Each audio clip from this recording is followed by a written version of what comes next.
याद रखना, मां जैसी ममता किसी के अंदर नहीं होती, इसलिए मां को ममता की मूर्ति कहा जाता है। मां की कोई क्षमता नहीं, मां की ममता की कोई समता नहीं होती। मां आखिर मां होती है भैया, आखिर मां होती है।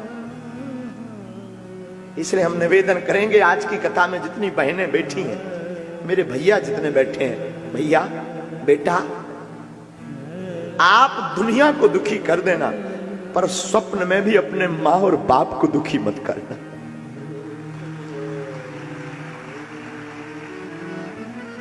मां पर क्या बीतती है मां जानती है। पूछना कभी मां के ऊपर विचार करना है आप कभी ममता पर। खुद गीले में सो जाएगी पर बच्चों को सूखे में सुलाएगी, खुद भूखी रह जाएगी लेकिन अपनी बेटी को अपने बेटा को बढ़िया भोजन कराएगी। मां आखिर मां होती, बड़े भाग्य वाले होते हैं जिनकी मां होती।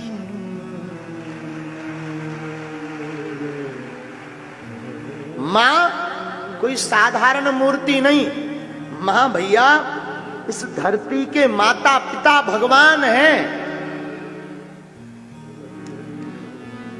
मां का लाड़ किसी को नहीं मिल सकता, जिसको मिलता है ना उससे पूछो मां क्या होती है। इसलिए मेरे पागलों, मेरी व्यासपीठ से प्रार्थना है, तुम सबको दुखी करना, कथा में आना या मत आना, पर कथा में एक बात आज लेकर जाना, अपनी मां और अपने बाप को मत सताना।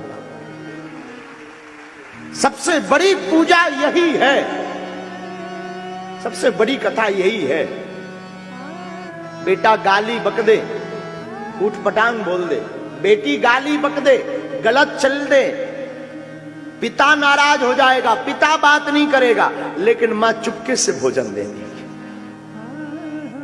ले तू खा, तू चिंता मत कर, हम तेरे पिता को समझाएंगे, तू भोजन कर। मां कोई साधारण नहीं, मां इस धरती की ईश्वर है। और हम लोग इतने मूर्खता कर देते, कई बार अनेक बेटा और बेटी इतनी मूर्खता कर देते कि उसी मां का हृदय दुखा देते। क्या बीतती है मां पर, ये मां जानती है। 2 मिनट के लिए बेटा या बेटी लेट हो जाए, मां पहाड़ उठा लेती सिर पर, परेशान हो जाती, पूरे घर को आगे कर देती। हमें याद है, हम एक वाकया बहुत बार बोले हैं। किसी शहर में हमारी कथा थी, तो वहां पर हम एक वृद्धाश्रम मिलने गए। एक दिन वृद्धाश्रम गए ना, तो वहां बूढ़ी माँ और बूढ़े पिता रहते थे वृद्धाश्रम में। तो जैसे ही हम वहां पहुंचे, सब सामान लेकर पहुंचे, पार्ले जी, बिस्किट, फल तो लेकर पहुंचे ना, तो वहां पर ना पूरी माताएं आ गई। अरे महाराज जी आ गए, महाराज जी आ गए, सब एकदम गले मिले। काऊ ने फल लिया, काऊ ने पार्ले जी, बड़े प्रेम से हम सबको मिले, लेकिन हमारी नजर बार बार खिड़की की तरफ जाए। वहां पर एक बूढ़ी माँ, बूढ़े पिताजी खिड़की से बार बार बाहर की तरफ झांक रहे थे। हम चौंक गए, हमारे आने का उन्हें कोई मतलब भी नहीं। उन्होंने देखा तो है एक बार हमारी तरफ, लेकिन उन्हें कोई मतलब नहीं कि हम क्या कर रहे, क्या बांट रहे, पैसा बांट रहे, क्या बांट रहे, कोई मतलब नहीं। हम चौंक गए। बहुत देर जब हो गई ना, तो हमने 2-3 जो माताएं थी उनसे पूछा, माँ ये दोनों लोग, ये दादाजी और माताजी वहां खिड़की में क्या झांक रहे हैं, और ये तब से आ क्यों नहीं रहे, बैठ क्यों नहीं रहे? बोले महाराज वो अभी नहीं बैठेंगे, अभी नहीं आएंगे। हम चौंक गए, हमने कहा क्यों माँ? तो एक बूढ़ी माँ बोली, महाराज दरअसल जिस खिड़की से झांक रहे ना, उस खिड़की से उन्हें अपने बेटे का मकान दिखाई देता है।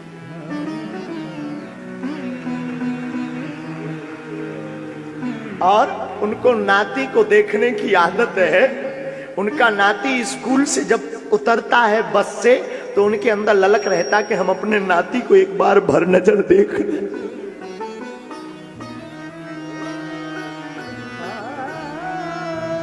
हमारा हृदय पसीज गया। हृदय पसीज गया भैया।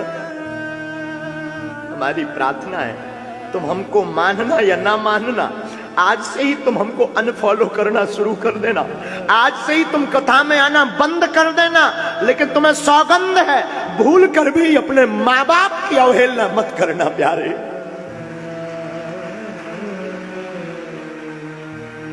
माँ बाप इस धरती के ईश्वर हैं, माँ बाप से बड़ा कुछ नहीं। तुम अगर सोचो कि माँ बाप की अवहेलना करके, माँ बाप के ऊपर चिल्लाकर, माँ बाप के ऊपर उल्टा बोलकर ईश्वर को प्रसन्न कर लोगे तो ये तुम्हारी भूल है। ईश्वर कदापि प्रसन्न नहीं हो सकता। ईश्वर को प्रसन्न करना है तो पहले माँ बाप को खुश करो मेरे पागलो। माँ आखिर माँ होती। हमारी जिंदगी का खुद का बाकी है। हमने अपनी जिंदगी में जो भी पाया ना अपनी मां से पाया है, दिल खोल कर कहते हैं। हाँ, आपको सुनकर आश्चर्य लगेगा, हमारी जिंदगी में जो चेहरे पर मुस्कुराहट है ये हमारी माँ की देन है। हमारी माँ कहती थी बेटा जब भी तू बाहर निकला कर मुस्कुरा कर निकला कर, ताकि लोग ये ना समझे कि तू गरीब का बेटा है। बादशाहों जैसी आदत हमारी माँ ने हमारे चेहरे पर डाली है, हमारे विचारों में डाली है। इसलिए हमेशा हम फक्कड़ भी रहते हैं। लोगों को लगता है कि महाराज जी के पास बहुत संपत्ति है, महाराज जी का बहुत नाम है, लाखों लोग हैं। आज भी हमारे बार कई बार ऐसे कार्यक्रम, एक तो आए दिन कार्यक्रम होते धाम पर, आए दिन भंडारा चल रहा, कहीं कन्या विवाह, कभी कुछ, कई बार लोन लेना पड़ता। लेकिन हमारी माँ ने हमें ये सिखाया बेटा जब भी बाहर निकलना मुस्कुरा कर निकलना, ताकि तुझसे अमीर आदमी कोई दुनिया में है ही नहीं। हमने अपनी माँ से सीखा है, बहुत करीब से सीखा हमने अपनी माँ से, बहुत। और आज भी हमारी माँ कितने भी दूर रहे, कोसों दूर हो जाते, भारत छोड़ के भी बाहर हो जाते हैं, लेकिन वो हमेशा 24 घंटे, एक तो टीवी पर देख रही होगी तो टीवी पर देखेगी, आज आंखें लाल थी बेटा तुम्हारी, सोए नहीं, सोया करो, ज्यादा मत चिल्लाया करो, गला फूल जाएगा। हजारों किलोमीटर दूर रहने के बाद भी माँ करीब रहती है, नजदीक रहती है। कभी मत सताना, सबको सताना, माँ बाप को मत सताना, लौट कर नहीं मिलते तुम। भाई तो तुम्हारे संसार में मिल जाएगा, और रिश्ते खरीद में मिल जाएंगे, पैसों से मिल जाएंगे, नाम और पद होने पर लाखों रिश्ते बन जाएंगे, माँ बाप नहीं बनेंगे।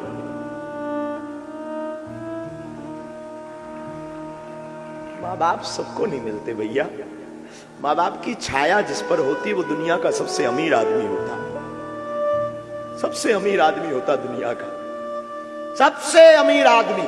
और जितने भी आज यहां कथा बैठ करके सुन रहे, क्षमा करना, तुमसे बड़ा बदमाश कोई नहीं है। तुम माँ बाप की तब तक सेवा करते हो जब तक उनसे कुछ मिला नहीं। माँ की दुनिया के कहने पर, पत्नी पुत्र परिवार के कहने पर तुम माँ बाप के ऊपर चिल्ला पड़ते हो। क्षमा करना, सोचना कभी उस माँ पर क्या गुजरती होगी जिसने तुमको पालने के लिए रातों गवाई है,